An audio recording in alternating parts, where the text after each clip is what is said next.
Alrighty, guys, welcome into the latest episode of Starting 11 Podcast. My name is Emilio Pena, and I've got Grant Rowland here with me today. It's been quite the week or so in the world of soccer football since we last saw you guys. Obviously, we had the Champions League final taking place between Manchester City and Inter Milan, which was ultimately won by Manchester City. It's been a little bit of time since it's happened, giving us enough time to sit with it and analyze what happened there. All season we've kind of been singing Man City's praise and how well they played and how incredible their form has been since probably around like February. Obviously, they won the league, they won the FA Cup, and they completed the treble with this win here. But out of all of the trophies that they won this season, I think this was probably their like worst performance in a final. Obviously, that doesn't really matter because the result is what matters, and they won. So can't be too critical about it, but just wanted to at least point that part out. It was anyone's game for, a good hour or so, 0-0.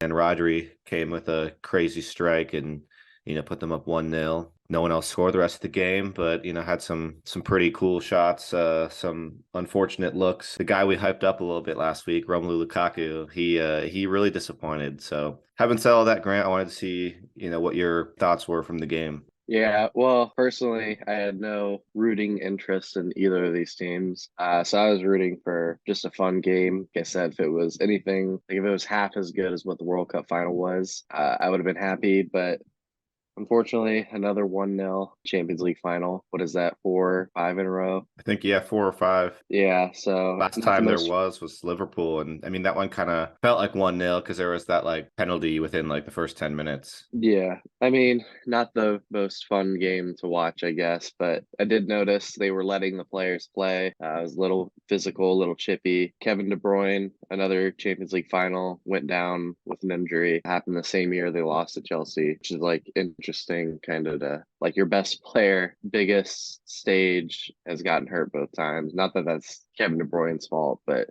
that really affected City. I thought before he went down, City were creating better. Obviously, having one of the best midfielders in Premier League history will definitely do that for you. But Phil Foden came on for him. Felt like Phil was destined in this 0-0, really tight game to come on. The academy kid to win it for him. He missed, I want to say, two massive chances, and then Inter Milan late, our boy Lukaku I think he got in the way of one of the shots Yeah, that potentially could have been a goal, and then that header that unfortunately went right into Ederson's hands. I think even though he didn't score, like we had all the jokes about like Meg the Stallion, like he's destined to score. I thought he played. I think he probably deserved to start. Like obviously hindsight's 2020 because it felt like Milan that game probably created the better chances. I know they like outshot Manchester City. And then I've seen some things about, I don't know what your opinion is on this because it's something they can't really control. I think we've talked about before. Like it's not like these games are complete knockouts, like one game, so you can have kind of luck on your side. But Inter Milan kind of have had a slight cakewalk potentially to the Champions League final, beating Benfica, AC Milan, which you're playing in the same stadium, like the team, and Napoli not making it through the knockouts. But there's the debate going on if Pep Guardiola is the GOAT that we could potentially get into. And then rumors are that Pep isn't re-signing his contract until when 2025 when it right. expires. It'll be interesting kind of to see where that City team goes post Pep, like kind of what he sets up for like the future manager coming in. So, but yeah, overall, not the most exciting Champions League final. Another Holland game in a final hasn't Yeah, been he great. he had like one real touch. It was pretty early, and it was a nice attempt on the ball, almost Yeah. scored. But outside of that, like he was just he was almost invisible the game. But I wanted to spotlight John Stones because I thought he was City's best player out on the field. I think I don't have the stats written down, but I think he completed every pass he had, a couple successful dribbles. Statistics you'd see from like a midfielder or something, not necessarily Hmm. someone who's originally a center back. So I think he was overall their best player. I did think City kind of shot themselves in the foot early because, they've been doing so well with Kyle Walker in the lineup and everything. And, Pep was just doing his thing, kind of changing up the formation based off of the situation. And I felt like they would have been better off just leaving Walker in and letting him do what he's been doing because he defended Vinicius Jr. really well. Obviously, Vinny scored in the first game, but overall, I thought they did a really good job of containing him. DeMarco was probably Inter's best player, I felt like, too. He had the shot that Lukaku, unfortunately, was in front of. And that came off of a volley, I think, where I don't know if it was a header or a kick, whatever, but like it just barely missed the goal, went on the post and bounced back to him. And then Lukaku was in the way. So that was unfortunate. And yeah, I like the way that Inter kind of like, I feel like normally they're running like the 5-3-2, but like they push the wing backs or the full backs up into the midfield, and I felt like that really gave them a chance to play well. And maybe that might have been what disrupted City's rhythm because in that game against Real Madrid, they dominated possession. I think they had like 70%, something like that, which you don't see against a team like Madrid like virtually ever. So probably the worst City could have played and the best that Milan could have played. But like we had said, all that matters is the result. City, took the trophy home. They had their celebration. We kind of said everything we needed to say. Something a little bit more Yeah. recent I wanted to get into was last night's game against it was United States and Mexico in the Nations League, right? Yep. Yeah, it was in the Nations League semifinal game. Obviously, heated rivalry between the United States and Mexico at the border. Things got chippy pretty quick, too. I think there were 4 red cards given, 13 yellows. Definitely an intense game. United States won 3-0. Christian Pulisic scoring 2 goals, and then Pepe coming in off the bench late in the game just to put the nail in the coffin. Grant, you went out with your boys and watched the whole game. I wanted to get your analysis because you're a lot more active when it comes to following the national team, and you know the ins and outs a lot better. So I wanted to get your analysis and critique on the game. Yeah. We're in this weird era, and I'm sure, get to it later. US soccer post Berhalter, where we had Anthony Hudson come in, the assistant manager, had this team play extremely well. And now we're on to our assistants. The name's slipping my mind right now. And we go out and win 3-0 against Mexico. Like you said, heated rivalry. They always travel well. This game was played in Las Vegas, but I could almost guarantee you it was 50-50 Mexico USA fans, if not leaning more towards Mexico. And I was shocked because I always felt like with Berhalter, you were always going to get some weird kind of Pep Guardiola-esque overthought lineup, like just trying to be like this hipstery, like new age European manager, when it just needs to be right to the point. Which the lineup, shockingly, and I was super happy with, was just like, these are our best players. We're going to play them. Only argument you could probably make is in the future when Adams is back, replacing Adams with McKinney in there.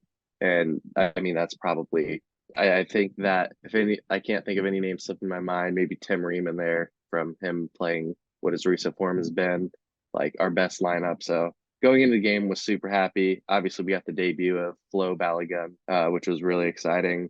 But yeah, I thought from the beginning, we smelled blood with Mexico. Mexico right now they've been going through this really weird phase for the past, I want to say like 2-ish years, where it kind of feels like they don't know what they're doing with manager, with team selection, a lot of politics in both of those two. So we've been really good form against them. I want to say of the last 5 games, including last night, we have 3 wins, 2 draws, biggest stage.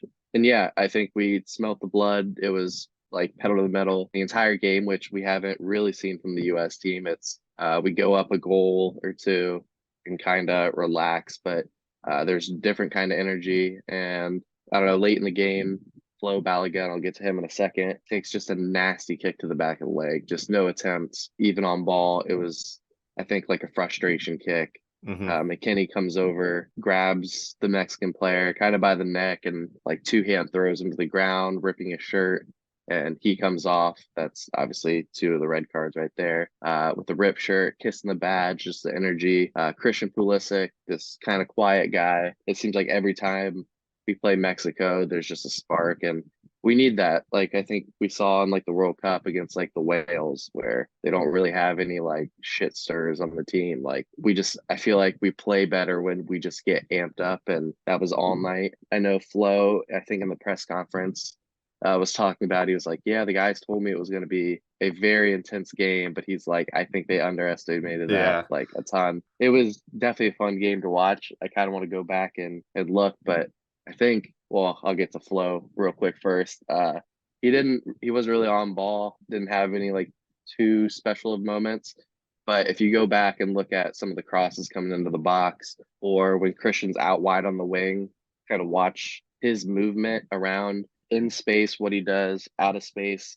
He's finding really good spots. I think the goals will come, obviously, with chemistry. But yeah, every time we were on the attack, I was just watching like the way he moved and the way he thought, the runs he would make in the box. And it's just, we haven't had a striker like that since Dempsey. It's super exciting. I think instinctually a lot better than Dempsey. And it's tough. I mean, first game debut against Mexico, massive rivalry in a semifinal game. But yeah, overall, really happy with that and on to Canada. I wanted to ask you because obviously Tyler Adams, the captain, was not there. Do you Mm-hmm. think if Tyler Adams is there, that whole fight situation doesn't happen, or do you think it's like at least a little tamer, so to speak? I think Christian Pulisic is the best player on the United States men's national team, but I think Tyler Adams is probably the most like important Yeah. per se, just because of that leadership and just holding it down in the midfield. Obviously, the tensions are hot, and they're coming after our new striker and everything, so they're trying to stick up for their guy. But do you think maybe like it would have been just a little bit tamer, or do you think it's just the heat of the moment? That's interesting because we've seen Tyler really get fired up, but I think like the role he kind of played with Leeds this year, not a captain, but like I think all year it was like, yeah, this kid's got future captain abilities, and then Natural just I leader. think yeah, natural leader for sure, and then just knowing he's wearing the armband. I think you're right, and we kind of escape, and that doesn't happen because I mean, if you're taking someone off the pitch too, it'd be McKennie for Adams. But I don't know. Like, part of me is kind of glad that happened. It's nice, obviously, like Flo coming out, all the American fans like going crazy. The atmosphere, like such a good game to be a part of. Like the energy, you really feel like I don't know. Not only are you wanted here, but like the fans like genuinely care about the game. And then seeing Weston McKennie, a guy that you've known for couple weeks really because it's camp like yeah they knew Flo was coming like a month or two ago but really getting to spend the time for him go out of his way and kind of take all like the players to him like he handles business goes off with no shame kissing the badge it's like all right like this group is really going to fight may not be the most talented in the world obviously but like they got like this team has some dogs in them like Mm-hmm. so Won't yeah back down to no one. yeah exactly and I mean, that's nice to see. It just shows like the team camaraderie is just so high. Like they're really fighting kind of for each other. Mm-hmm. Those were two of the red cards, the McKinney fight, and then later on, Serginho Dest got into it with another Mexican player, and they were shoving Yeah. back and forth, and I think that one kind of hurts a little bit more. We kind of talked about it before we started recording, but Dest playing right back, I'm not sure what the situation is with our depth and everything. One of the reasons I think I texted in the chat last night. I was like, I think Dest is one of my favorite players on the national team, and I just like the way he like will go forward and push up, help on the offense. But next thing you know, he's already hustling back to defense and helping out. So I think that might be we're gonna miss him in the Canada game. I mean, Alfonso Davies, like we want to talk about like best players in North America. Like he's right there, or he might even be better than Pulisic. Comparing positions, obviously tough, but it's gonna be Mhm. brutal not having him to potentially mark Davies in this final. Yeah, I love Des too, and I think I sent it in our group chat last night. Like, it's starting to feel like he's gonna be someone on club level that just I don't know, isn't that great? Isn't like a guy anywhere, unfortunately. Just the way the last couple. I hope I'm wrong, obviously, and he goes somewhere and is a regular starter and love He's there. But in Milan, right? yeah, we loaned him out to AC Milan. Now he's back. He's definitely going to be making a move somewhere, but international, like he loves it here. Mm-hmm. He loves playing for this team and he is so good for us. Just like a changed player whenever he puts on the USA shirt.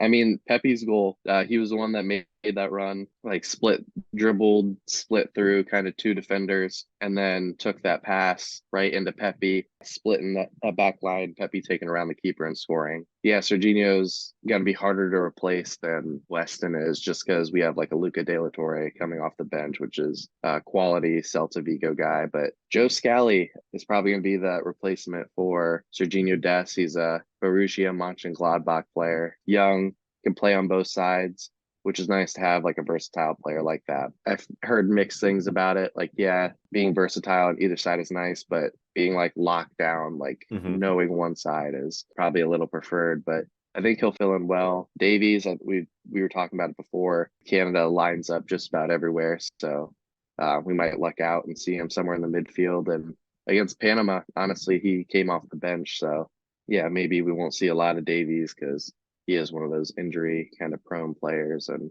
yeah, so that'll be interesting. I wanted to transition to the European side of things.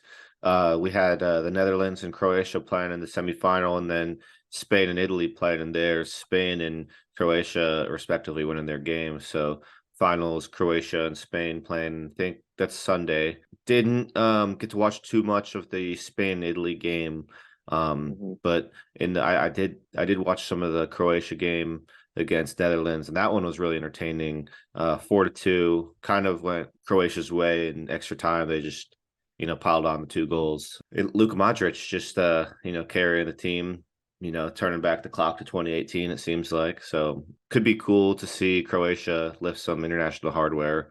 It's been a long time coming for them. So definitely going to be watching that one on Sunday too, maybe with the Pops for Father's Day. And then we have USA Canada Sunday too. So we get two finals to wrap up the weekend going into the work week. So yeah, that'll it'll be be fun. But good Father's Day for everyone except Gio Reyna's dad, probably, with the Gregg Berhalter news coming in. what a transition! I know. He's money with it. Literally though. Oh my god!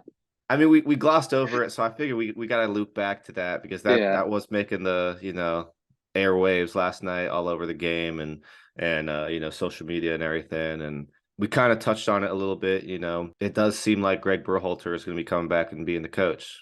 Yeah, I think I want to say I just saw it. It's like pretty much official at this point. Yeah. Yeah. Some reporter from The Athletic that's pretty tapped in, I think, broke the news, and usually with these certain people, it's something you got to trust. Yeah, I saw some great stuff coming out of it last night. I mean, Berhalter was exciting at first, and I think he did a really good job. But at this point, like these quality of players, like we need to start. We had a fresh start, like in our hands. It's always tough. Like I don't know, we did well in the World Cup. Just kind of be like, we don't think you're good enough. We're gonna find someone better and move off. We kind of had the out with the Gio Reyna stuff, and like Clinton Dempsey said last night, like we went through all that. We went through like all this. The players had to deal with like constantly getting questioned, like what they felt about Berhalter and like the Reyna situation, like going through all these interviews, whatever, just to end up exactly where we were. That's absolutely crazy to me. And I really like what Herculez Gomez said on ESPN FC. Originally, I was looking at Instagram when all this is happening because it's happening during the game. And it's like USI, I don't know what is going on that this is leaked, not only during a game, but if we play Sunday, anytime in these next couple days is crazy to me. That is just unacceptable, but such a U.S. soccer move. Playing probably debatably our best game against Mexico in a semifinal, and this is coming out leaking. This is definitely something that should be post-tournament out of camp because like Herculez Gomez said last night, I was watching him before all the player press conferences. He was basically like, instead of talking about this game, how well they played, moving on, like Balogun's debut, now it's just going to be hammering questions about, what do you think about Gregg Berhalter? And right on cue, interviewers, instead of asking Christian Pulisic about his brace, being tied for the top U.S. scorer against Mexico with like the Landon Donovans, big game. It's like, how do you feel about Berhalter coming back? Obviously, Gio Reyna's in the squad, whatever. To me, it's crazy. Again, we had like a chance to kind of move on and hire someone world class, maybe not even world class, but internationally someone that like makes our prestige kind of go up, teach these players a little better, and doesn't have all that baggage and all that. Like US soccer is just like who somehow people are getting. It's just I'm so flustered and annoyed with this. Again, I think Dempsey said it best. Like we had her out, we go through all of this just to end up exactly where we were at. And there's mixed players' reactions. I've seen Tim Weah, I think, come out with support for Berhalter. Pulisic has, and then I've seen some players not too happy about it. So the one thing I think the U.S. men's team has that is so good for us is that team camaraderie, and having this come in kind of, I feel like splits that a little bit. So I'm not too happy. It's unfortunate, especially with like rumors circulating earlier in the week about like Patrick Vieira being a potential candidate. And like, I mean, he obviously didn't like light the world on fire with Crystal Palace or anything, but like we're talking about former World Cup winner himself, part of the invincible team with Arsenal. I think he was the captain of that team too. So like he's clearly got like football, soccer prowess, and I'm sure the boys would respect him. It's just disappointing to see us like resting on our laurels. And, like you said, Clint Dempsey said, like a bunch of time wasted, probably a bunch of money wasted, interviewing candidates and everything and trying to find them. But I guess we'll see. This does kind of feel like a golden generation for US soccer in the sense that we haven't really, I mean, I think like I don't really count like the 1950 World Cup or whatever that they made like third place. That doesn't really count to me. I mean, it's nice, but like until we can replicate success like that again, it just kind of feels like a anomaly rather than, it's an outlier. Yeah, and I want to say, I think you told me this back then, the European nations would boycott and not come over to South America, and South Right. America to do that there just because they were mad that the World Cup was in. Right. Yeah. It was all, a So, bunch of politics before the earth became like globalized in the sense that it is now. mhm. So very much an outlier. And we were talking in the chat last night. I think Luke asked like, what's the expectation for 2026? And we said like quarterfinals, just because we were trying to build off of what we did last time. And Mhm. like as great as like, getting past the group stage is like we've been there and done that before. That's not going to inspire like a generation to want to play the game and everything. So we got to be able to progress further to further develop, the youth programs and everything. But like you said, nepotism, all this other stuff, it just seems like it's going to be rinse and repeat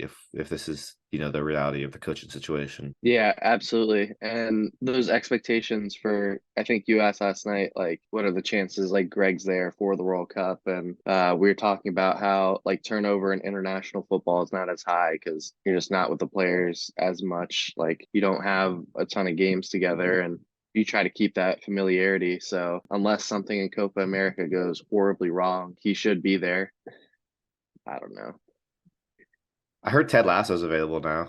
Yeah, he is. And he would be in the US. Yeah, he can So, spend some a time with his US son guy. and everything. So Yeah, because we're so hell bent on having a US manager, which like other countries I get like Spain because they have like a similar style of play and like they have quality players, like you want to win it with all Spanish, but us like we gotta take the help where we can get it. I mean, right. we're poaching dual internationals, like why can't we just have like a Patrick Vieira? May not be the most tactically sound, but he's gonna put out like literally our best players like we should every time, not do weird formations. And he just has experience in those big moments. So not a fan of Gregg Berhalter, but Yeah. I don't Yeah. hate him by any means. Like I'm not gonna go on his Instagram and horrible comments or whatever, Right. but I'm not I going to think find just something from 30 years ago and pull some dirt yeah, on him and try and get him fired or anything. exactly. Yeah, and like he's fine. Like it sounds like it's like we're never gonna win a game ever again. But I mean, just with where we're at right now, the quality of players we have, like it seems like there's no ambition to like, Hmm. all right, like let's go out and try to get a top level manager. All right, like we're gonna do this, this. It's just like, oh, like we're kind of comfortable, like look how good we are now, kind of stay here. So Now that we talked about that, I wanted to kind of do like a quick little transfer window, everything that's kind of been confirmed and everything. So yeah, I don't want to start off with my own team, but it's the first one that I thought of just now. good. Alexis McAllister coming over to Liverpool from Brighton. Super cheap. I don't know how they got him so cheap. I think I heard something about how like before the World Cup he signed a new contract and put like a release clause in there, 35 million. The initial reports were saying like 60, 70 million. So definitely a great bargain. Should help out the midfield with the decline of some players like Jordan Henderson and Fabinho. Obviously McAllister is a little bit more attacking, but he has shown in the past that he can defend really well too. So Liverpool fans should be really excited about that one, I'd say. Obviously, you support Argentina too, so I'll let you say your piece too. And in the meantime, I'm gonna try and like pull up like a list of players or something. Because I'm, now that we're doing it, I'm blanking on everyone who's been Yeah. confirmed. We'll skip over this one real quick, but Jude Bellingham to Real Madrid. Oh yeah. That already has enough. But yeah, McAllister, great signing. Attacking midfielder, had a great young. Got him for a good price. Never can be mad at that. But another, I hate to do this, but one of our friends, Morgan, Spurs transfer rumor. They asked Leicester City. They were like Harvey Barnes and James Madison for 50 million. And then I saw the meme where it's like Leicester, they're like, you mean 50 million each? And Leicester's just like whatever the meme is. But Yeah, I saw one too. It was like yeah, some Star there's no chance. Wars. I don't know what Daniel Levy's doing with that. That's you think you're getting James. I don't care if they've been relegated. You're not Right. getting Barnes, and for 50 million total, that'd be probably the steal of the window, to be honest. Who I mean, else you is said maybe? it. You said Jude Bellingham. I feel like we gotta just dive into it. It's sensitive topic for me. A lot of Liverpool Yeah, fans thought he was a lock to come, but I mean, I'm happy with McAllister. Jude taking the number 5 jersey after his idol Zinedine Zidane, which is kind of cool. I know Tony Cruz kind of like gave it was kind of like a backhanded compliment almost. He was dissing Eden Hazard with his big price tag and saying like, oh, we've yeah, had players come for massive price tags and let their careers die. Obviously it's a completely different situation. Like Hazard has kind of had this reputation his whole career about being like somewhat lazy and just like relying on his like natural abilities and everything. But like for a 19-year-old, Bellingham is so mature and so composed and everything. And it really seems like he's trying to like take a challenge. Because I mean, as dope as it would have been to have him in Liverpool, he could go back to England whenever he wants, and any club would sign him basically. So to take this leap of faith and take a step out of your comfort zone, go into a completely different country, go into arguably one of the biggest and most historic clubs in all the world. I gotta give him some credit for that. He's probably trying to learn a little bit from Modric and Cruz and some of these other players we talked about before. So as much as it sucks as a Liverpool fan and adjacent Barcelona supporter because of my dog here, it does suck, but like good for him at the same time. yeah. I mean, I feel comfortable with our midfield, so we'll see. It'll be nice. We'll have some showdowns, but yeah, it's gonna be interesting to see how Real Madrid line up. They have like 6 like world class midfielders there right now, arguably world class, but still looking for that striker. They're gonna need some attacking depth too, because can't play even if they do get a striker that front three every game. Obviously, Kylian Mbappe in the news with a move to Real Madrid. He said he was fine, doesn't want to move this year, but he's not going to re-sign a contract. And PSG are like, well, we don't want to just let you go for free. The obvious team is Real Madrid. And in a way, it's kind of smart by Mbappe to do that because that puts all of the cards on his table. I don't know the phrase. Like he has all the power because, again, he was like, oh, yeah, no, I won't move. I'll just leave for free next year.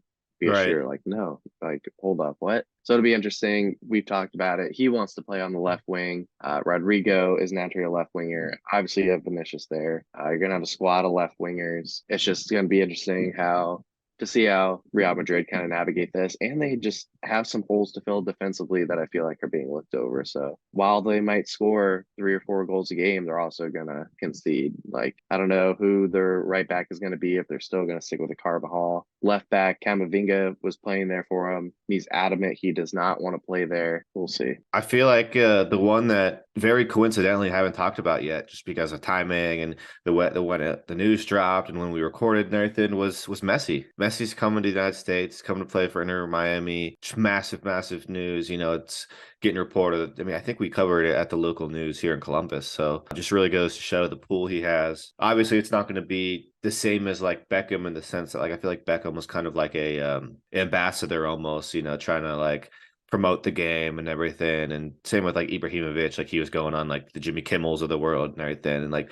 you're not gonna see Messi go on like, Good Morning America and do some kind of like interview or anything, but he's gonna show up, he's gonna play his ball, he's gonna go home, spend some time with his family. He's gonna sell Enjoy out Miami. arenas around the country. Yeah. Absolutely. So Yeah. I'm gonna let you're the Messi guy. So floor is yours. I mean, yeah, it's really exciting. I actually thought about a couple months ago. There's always been the links with Inter Miami and like David Beckham. If you were to come over here, it would be Miami. Saw earlier this year when tickets for Miami games like $30 by a later in the season game. Grab a couple tickets. Worst case scenario, I just bite the $60 or whatever for two tickets and just not go. Could always like sell them potentially, but I didn't end up doing that because I did think he was going to spend like a year in Barcelona before going. But it's great that he's here. I think the Inter Miami Instagram account is now the fifth highest followed team of all the North American sports, which is pretty crazy. Ticket prices went from $30 to $500. It was cheaper to go to an NBA Finals game than it would be to an Inter Miami game, but I think it's massive for the sport, at least over here, growing it. I know there's rumors of a few Barcelona players also coming over, the likes of like Busquets, Jordi Alba, and then Suarez. I think it was Luis Suarez talked about in an interview how him, Neymar, and Messi all want to have one last go together and retire together. So it'd be pretty cool to see them up here. But yeah, hopefully, I was talking to someone at work about it. Obviously, it's almost impossible to find a ticket now, which sucks because I want to see my guy play in person so bad. But he was like, maybe the hype will die down. Give it like a year or two when like he's been here for a while, and I really hope so. But I know the way I feel about Messi is shared among a lot of people in the world.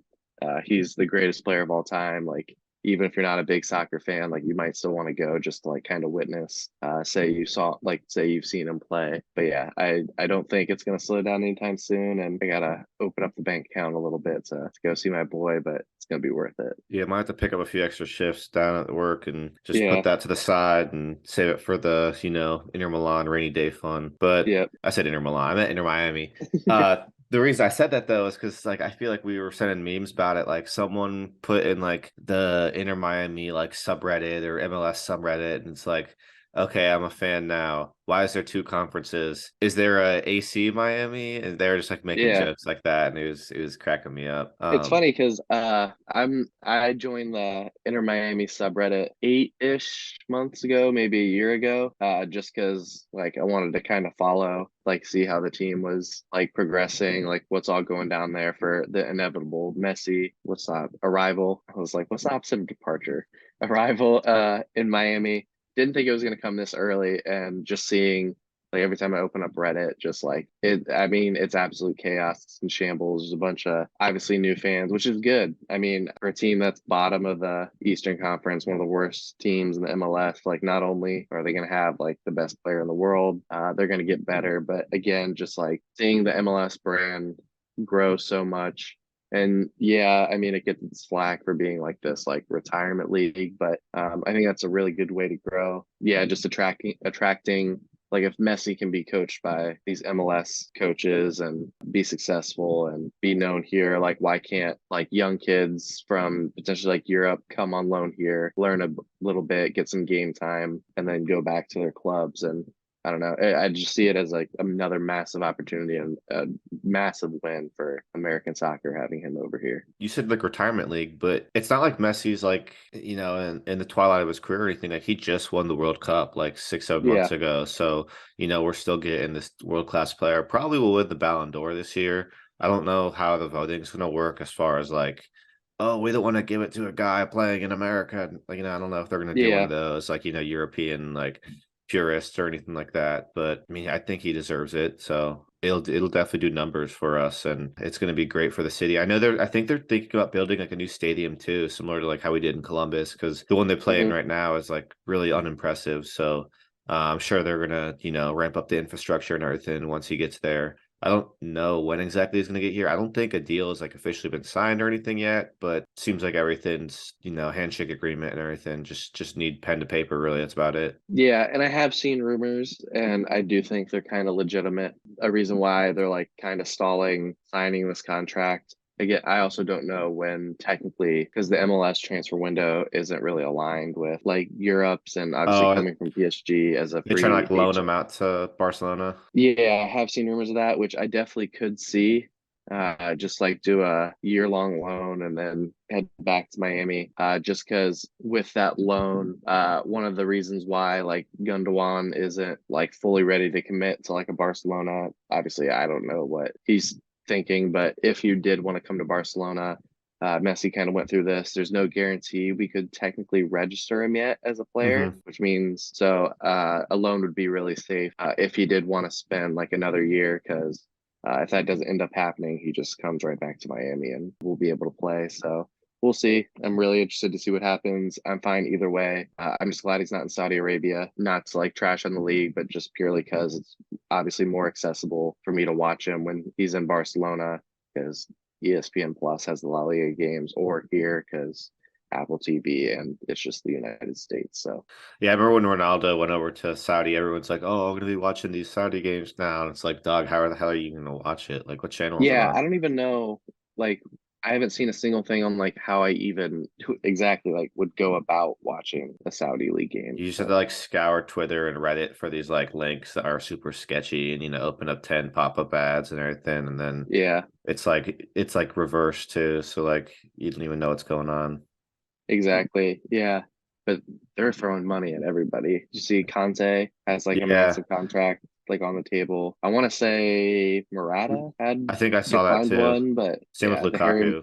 the attacking Harry Maguire of our Murata. Potentially, I think I saw too. Potentially, Riyad Mahrez might head over there too, but City's not trying to let him go for free either. Go get your bag, obviously. Hmm. I'm also curious while we're kind of on it to see how the Saudi league grows by them just throwing money at like kind of Twilight Zone era players. Like, I don't know, towards the end of the career, throw a bunch of money. Like, is that really going to grow the Twilight or the Twilight? Is that really going to grow the league? Like, obviously, Conte, fantastic player, one of the best Premier League midfielders all time.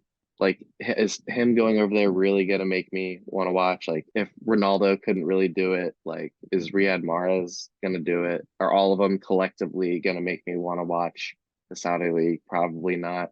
And I think the benefit, because not to get way too deep into this, but obviously there's rules like in the Premier League in Spain of number of like English players you have to have or Spanish players in the US, like Americans you have to have on the team. Is that the reason for that? Like you want to develop your own players, obviously, in the league. You don't want to, if the MLS was just all a bunch of foreign players, like US products won't be coming through, which is good, obviously, for all the leagues, keep them healthy or whatever.